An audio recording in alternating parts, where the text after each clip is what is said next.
turn on your video. Okay, all right.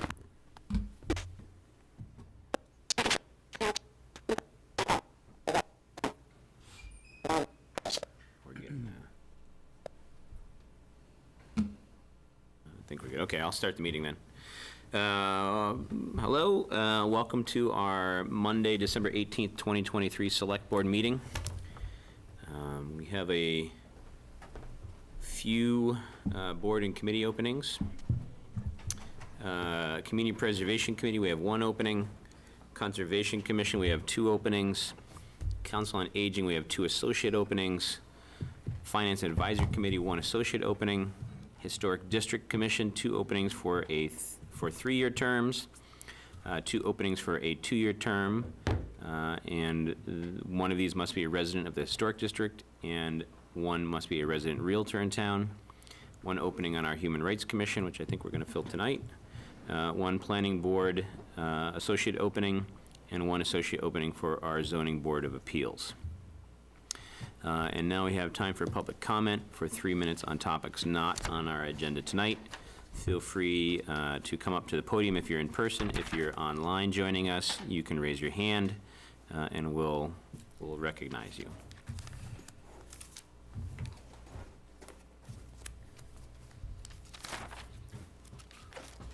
All right, seeing no public comment. You don't see any, do you? Okay. We'll move on to our agenda. Up first, we have appointment of Charlotte Mattern as a student member of the Hamilton Human Rights Commission. Discussion and vote. We have a application and an endorsement by Jamie Knudsen on the Human Rights Commission for appointing Charlotte on the board. Are you making a motion already? Certainly. All right, go for it. I move to approve Charlotte Madden as a student member of the Hamilton Human Rights Commission. Does it need a term? I don't, I think she serves until For she the I graduates. think she term as serves to, applied. yeah, perfect. Do I have a second? Your second. Any discussion? Oh, is she on? Is Charlotte on? Anyone she here was- trust Jamie Knudsen? No, That's I the wouldn't real trust him. question. Yeah, no, I trust Jamie. And I think it's great that we've got a student representative now on the board again, or will have on the board again. No, we're promoted. I'll call the vote then. Doesn't seem like there's any questions or discussion. That's great. All those in favor say aye. Aye. Aye. Aye. All right, we're moving right along. Now we have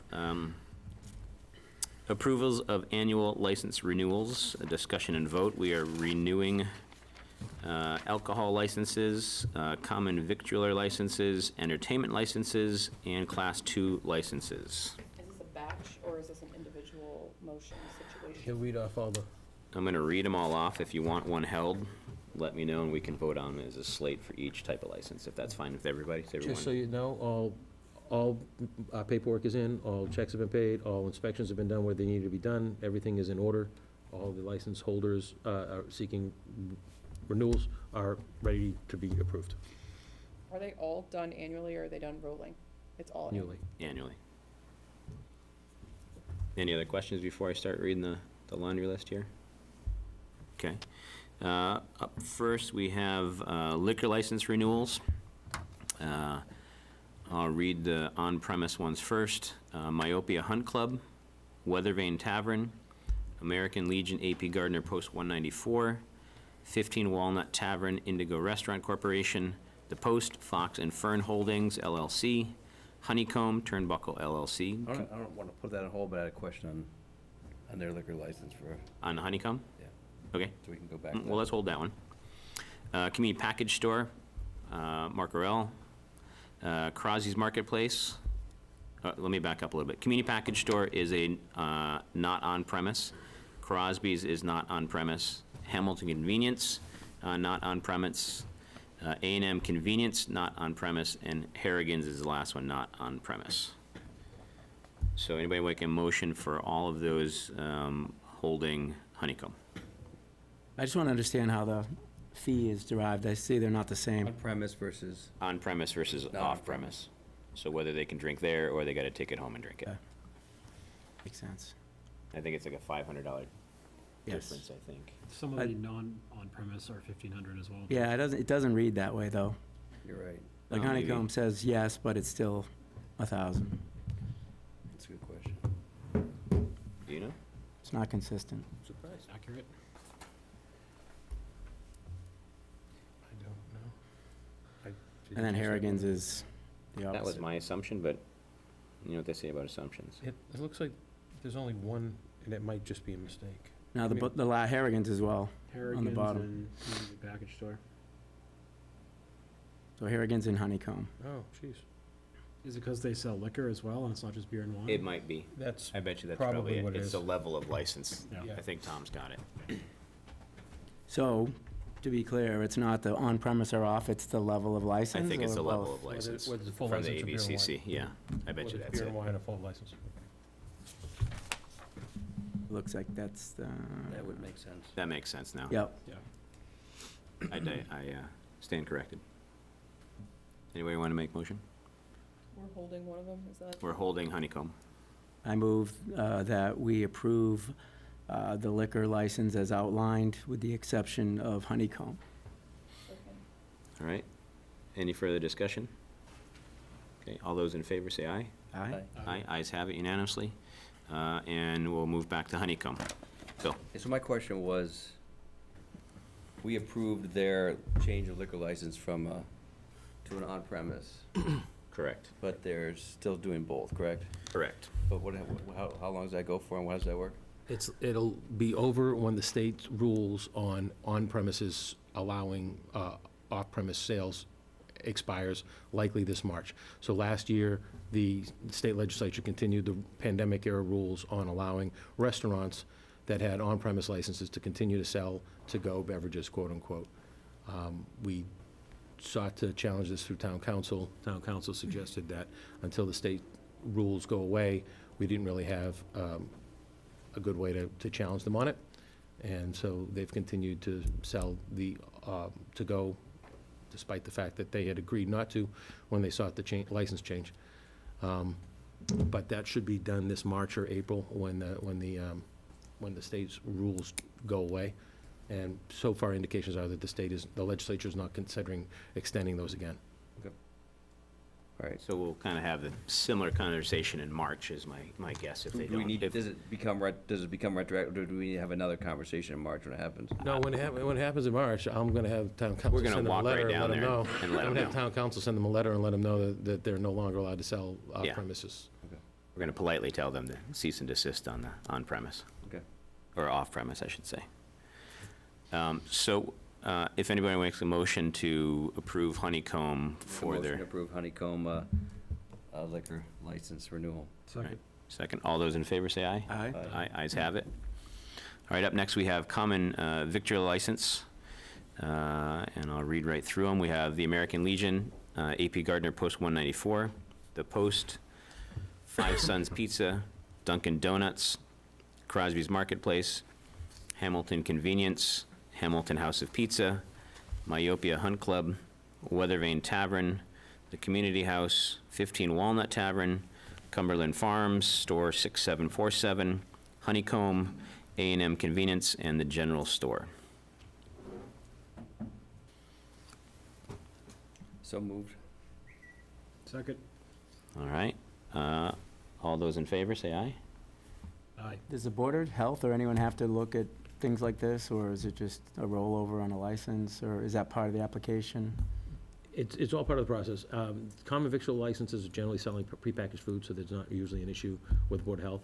So it's Some not of these- prepared food? Yeah, some of these establishments also have prepared foods, which they've already passed their health inspections on. Okay. All right. Entertainment licenses, we have two. American Legion, AP Gardner Post 194. You had a motion and a second, you didn't take a vote on Oh, we didn't take a common vote. victuals, no. All those in favor on common victualer's license, say aye. Aye. Aye, sorry about that. All in favor, we're good? Yep. Back to entertainment licenses, American Legion, AP Gardner Post 194 for entertainment license, and 15 Walnut Tavern for an entertainment license. A motion, So moved. okay. Second? Any discussion? What determines the need, like, Anything that they do entertainment-wise, if it's a television, if they're gonna have live music, whatever it is, they have to apply and ask for specifically what they're gonna use. Most of these use television or radio, stereo music. I don't think it's television, is it? Because that would have other restaurants. That was my question, why doesn't Yeah. Post have to have an Yeah, entertainment yeah. license? Yeah. I was always under the impression that televisions had to be approved on this, but I don't remember about televisions, but I know it for music. I know Yeah, Walmart I does thought it was music. music. Live music would make sense. Based on those two, it does. But somebody can have entertainment on a special license for whatever reason. You can apply for like a You can special apply for like somebody day, to come play day cello for permit a or, day. right, Yeah. exactly. Yep. All right, anybody want to make a motion? It was- Did we make one? It was Yeah, moved and Tom seconded. moved, Right. Bill Wilson seconded. We're moving way too fast for my brain today, I guess. All those in favor say aye. Aye. Ayes have it, all right. And lastly, we have our Class 2 licenses. We have one for A&M Motors, It's a class 2 license. Used cars. car sales. Sell. Yeah. And it's up to a certain amount of cars as well. Make a motion to approve A&M Motors Class 2 license renewal. All right, second by anybody? Second. Any questions? Was there Okay. more last year? There's only There were more last year, or maybe the year before. We Okay. had a couple that were we had questions about, and then they withdrew their licenses. Yeah. They were kind of more residential or whatnot, so they withdrew. All right, motion and second. All those in favor say aye. Aye. Ayes have it. All right, perfect. All right, up next, and we're right on time just about. We only have 2 members of FinCom here right now. Yeah, I'm missing one, so. So, in theory, we're supposed to have a joint FinCom meeting. So, John, you could call it to order if you want with whoever you got here.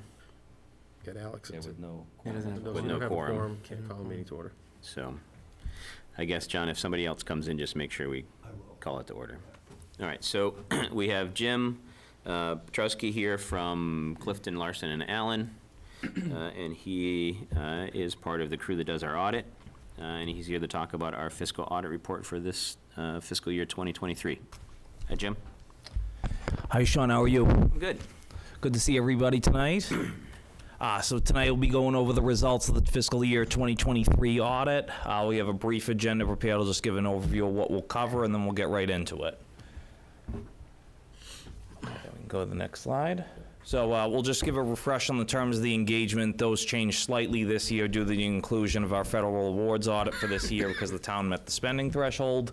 I'll then give an overview as far as the overall audit results, get into some of the key financial statement highlights and disclosures.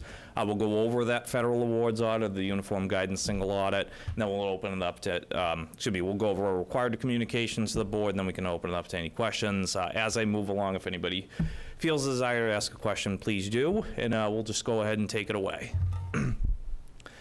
So just to refresh and reconnect, my name is Jim Petrowski. I'm a principal with CLA. I've been serving a principal role on the town's financial statement audit for the past 3 years.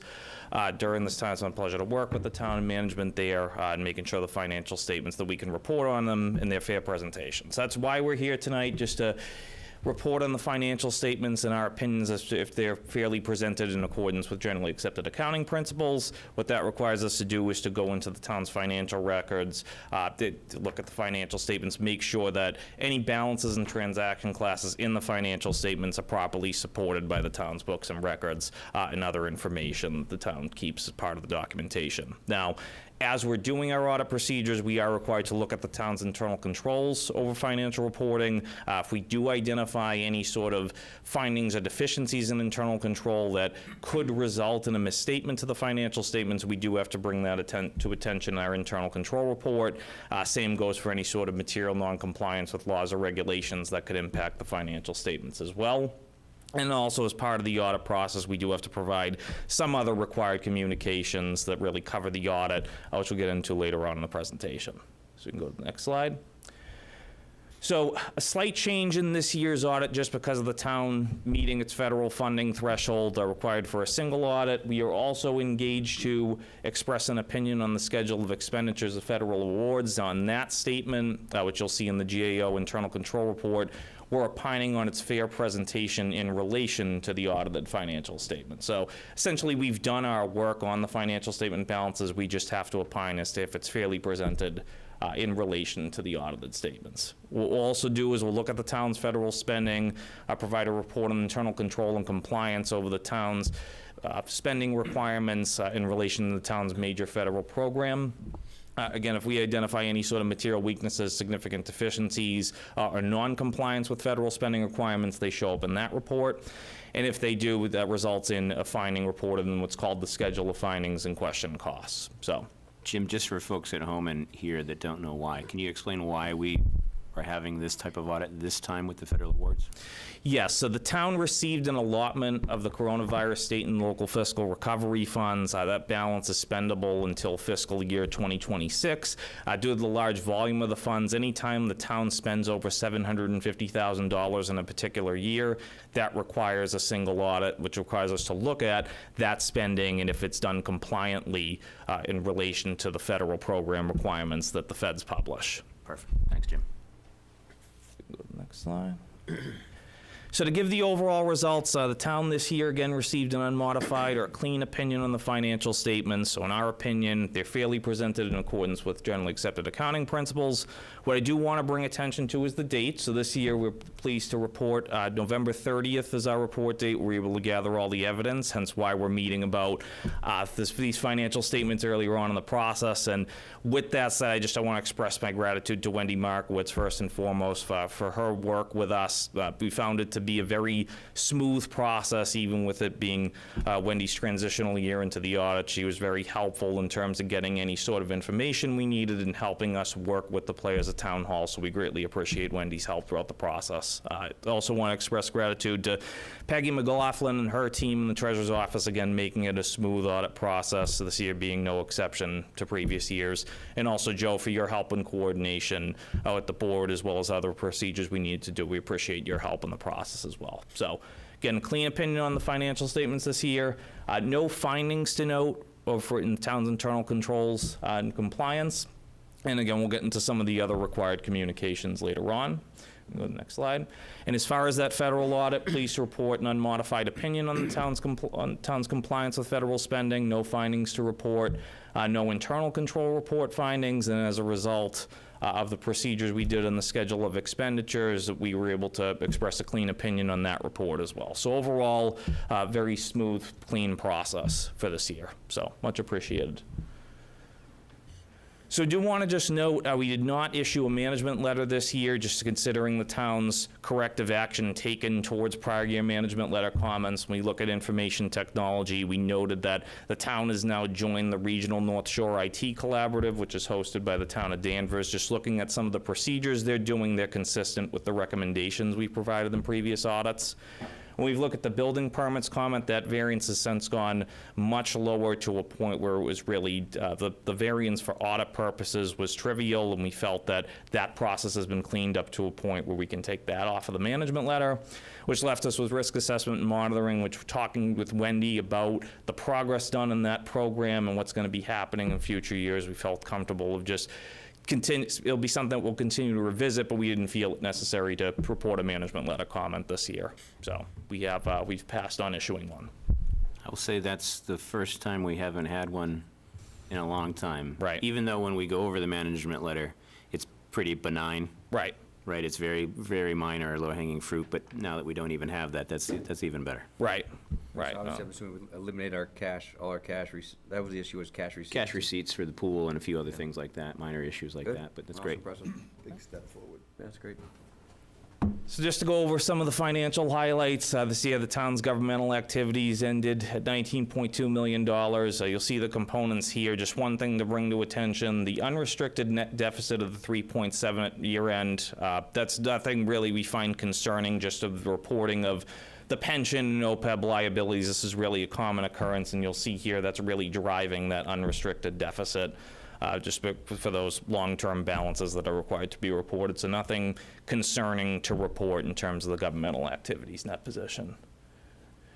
As far as the general fund, we'll get into some more visual presentations, but looking at $13.1 million at year end, you'll see the components of the committed balances, around 1.5 each for subsequent year articles, as well as capital stabilization funds. I have a little residual of encumbrances, $14,000, which leaves you with an unassigned fund balance of $9 million. Important to note, of that $9 million unassigned, $2 million is general stabilization funds. So just to look at the trend over time, the past 5 years, it continues the steady climb as far as the total fund balance and the unassigned fund balance, where we're looking at around 13.1 million, with 9 million being unassigned. So overall, we'll look at it on a percentage basis in the next slide. Again, continues to climb right now, 36.5% for total fund balance. If we look at the bond rating standards, really the highest for the healthy fund balance is around 35, so you've now exceeded that coverage level. So overall, we look at it in terms from a ratings perspective, a very healthy general fund balance. So some of the key disclosures, we'll look at the OPEB liability. So at year end, we were looking at a liability of $4.7 million. This was measured at the 6% discount rate. I will note the town got some credit there in terms of having an OPEB trust. We were able to use a higher discount rate to project that liability. The sensitivity analysis, you're looking at around 4.1 million with a 1% swing, as well as 5.6 if that discount rate were to lower. Healthcare trend rate sensitivity, if any of those rates were to swing 1%, you're looking at similar increases, decreases to the discount rate, albeit in different directions. As far as the pension plan was concerned, we did have an increase in the pension liability, a total $12.8 million. We'll get into some of the specifics in the next slide. We want to note that this is the proportionate share of Essex Regional, is what the town reports. So this year, the town had around a 2.77% proportionate share. It's pretty consistent with the prior year's share.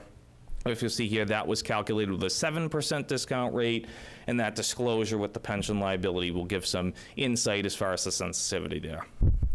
And just one piece to note as far as the year-to-year comparison activities, we just want to note the impacts that we're seeing the investment income have on the liabilities. So you'll see on the first slide, looking at the net liabilities for pension and the OPEB, obviously you have that significant increase, whereas OPEB remained fairly consistent year to year. If you see on the funding ratio, you'll see that pension liability funded ratio drop significantly. That's due to the significant decrease our investment loss that Essex Regional had, whereas the town's OPEB liability, albeit they're measuring as of June 30th, Essex Regional is measuring as of December 31st, but the town's OPEB trust had solid investment performance during fiscal year 2023, which resulted in an increase in net position, allowed it to keep a consistent liability for the OPEB trust in June. Considering everything going on in the investment market, we would expect generally that Essex Regional number would probably come up this year for 12/31/23. So just wanted to give a little insight there. Okay. And then as far as the federal programs audit, I think we covered as far as the total the expenditure exceeding $750,000. Total expenditures were $1,150,000, of which the majority was the coronavirus state and local fiscal relief funds. Those are really, let's say, over 90% of the total federal funding, which required the single audit. Most recent single audit, this was completed, I believe the year it must have left, 2017 was the most recent single audit. So it's been a decent amount of time since you received that much federal funding. This year you met the threshold for us to do those procedures.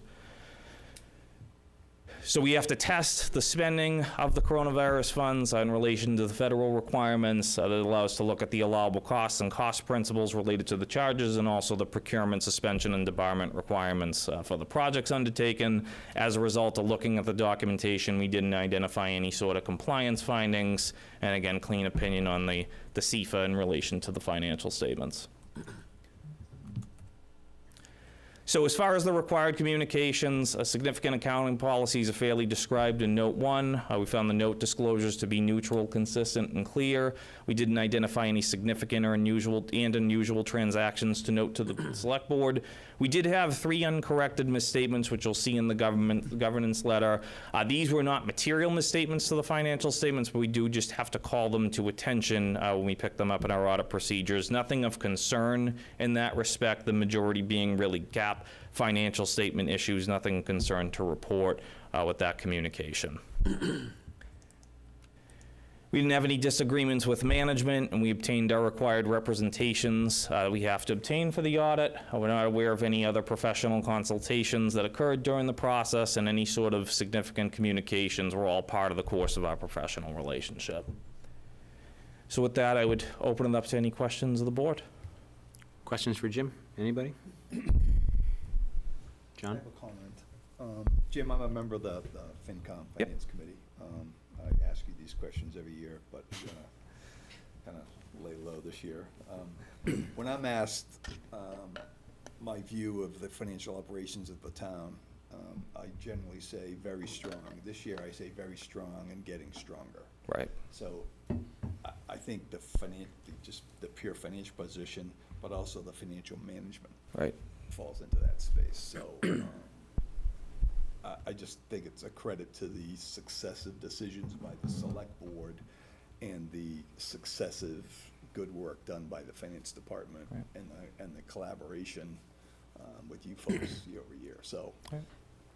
that's one man's opinion, but that's based on sort of 40 years of financial management, in the private sector. So anyway, I just wanted to give everyone in the room credit and just share that point of view. Awesome. I mean, yeah, in sort of course of that, but I mean, we always compare ourselves to other towns. You always do other towns. I mean, so in terms of some of these liabilities is our biggest risk, I guess. How does those compare to other towns or some of our liabilities for pension and OPEB and all that stuff? Sure. So for pension, I would say it's pretty level in terms of other systems that we're seeing. Now, that's really based on Essex Regional's operation, so it wouldn't be fair to compare the town necessarily to where it's Essex Regional. It's really operating that. I would say on the OPEB side, where you're at around 22% in terms of the funded ratio, that's strong. When we look at a national average of states, where that's looking at around between 6 and 8%, 22% is particularly strong, and I think that that bode well in terms of this year's performance, where that OPEB liability was able to remain consistent because the trust got a significant amount of investment income this year. So I think in that respect, probably stronger to at least nationwide as well as other communities we've worked with. So Yeah, I think we made a sound decision. I don't remember how many years it was to really invest in OPEB. And I think we've been pressing the schools for years, and now they've kind of got on board. Their liability is a lot larger than ours, but they've taken, it was my taken it to heart. soapbox speech every year at the school committee meeting to push them into OPEB.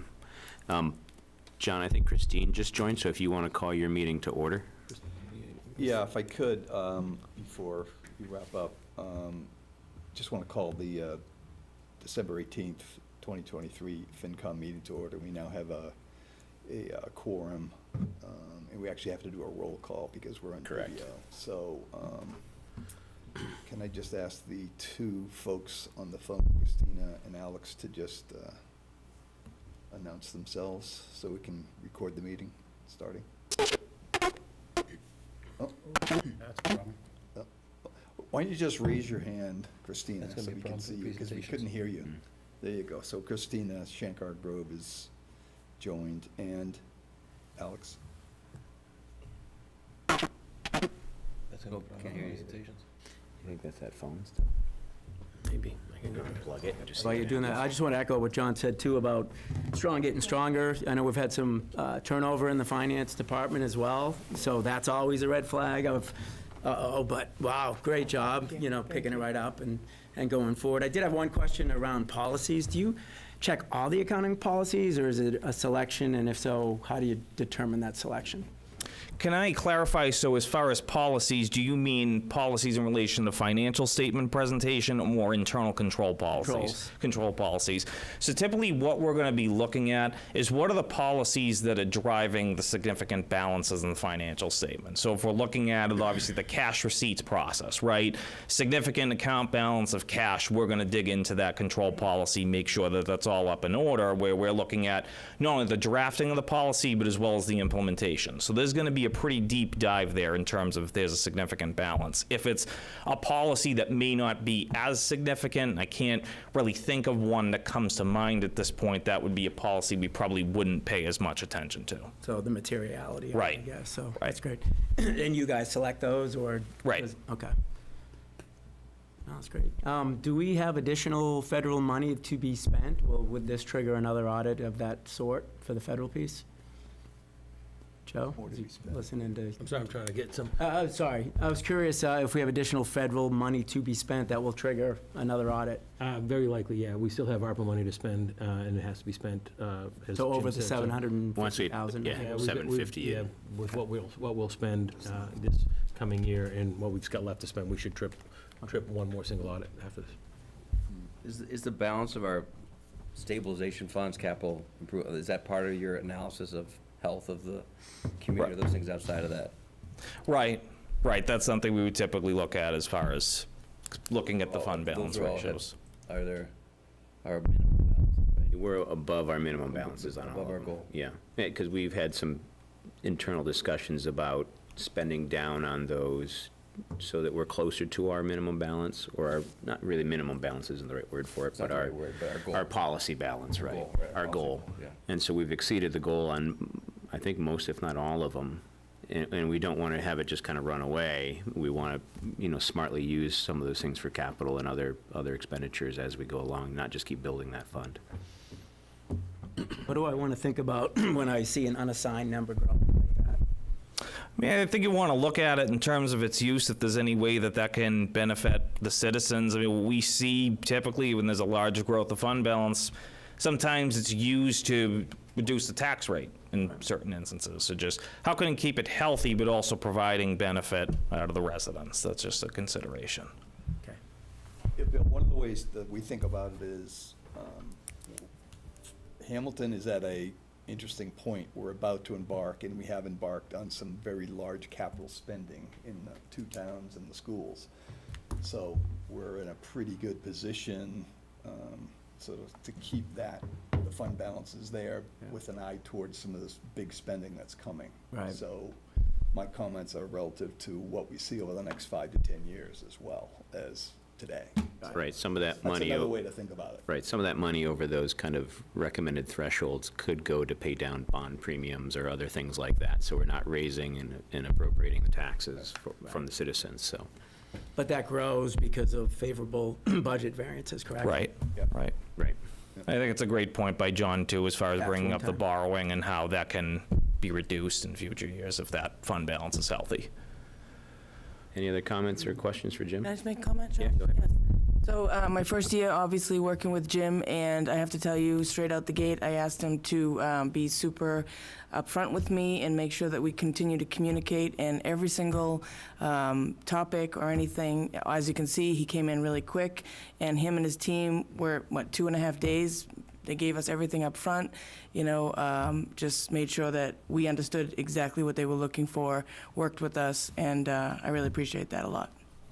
No, we appreciate your help, Wendy. It's a great benefit we have to be able to work remotely a lot through the process, where we try to concentrate those deliberate efforts of site time, and I think you, in doing the upfront prep, made that very helpful in terms of being able to keep the site time smooth, so thank you. Thank you very much. Perfect. Anything else? I'm good. Appreciate it, All Jen. right. Thank you, Jim. Thank you very much. Thanks, everyone.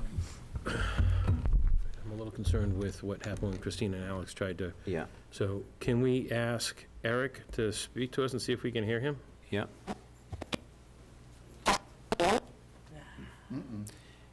Pat, did you resolve issues with planning board? No, not yet. Same thing?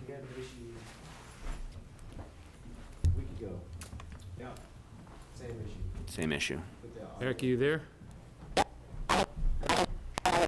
Can you hear him now? No? Somebody scratched the Garbly. board. So it's, I can hear him through my Through your headphones. headphones, but It there's sounds an like issue in the room. Speaker. It's like, where's the?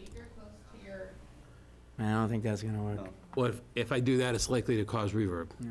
But like, our sound is coming from that speaker, those speakers. Yeah, Is that Correct. true? yeah. 'Cause it sounds like that's where the issue is. Can we shut the room speakers off and blast your laptop? We can try that.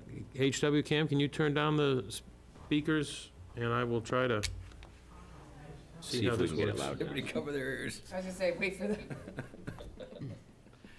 Okay. And maybe even the suggestion, like one of the audience members says, holding it speaker closer to your speaker.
see that as a potential drawback. We don't generally go for 3 stories in elementary schools.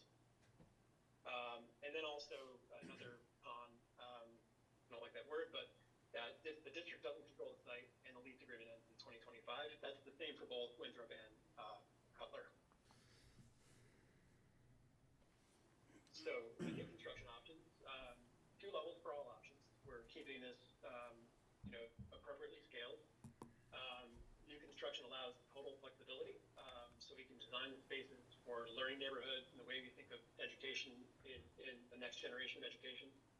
We can make that work exactly as we want. We're not having to cope with existing facilities.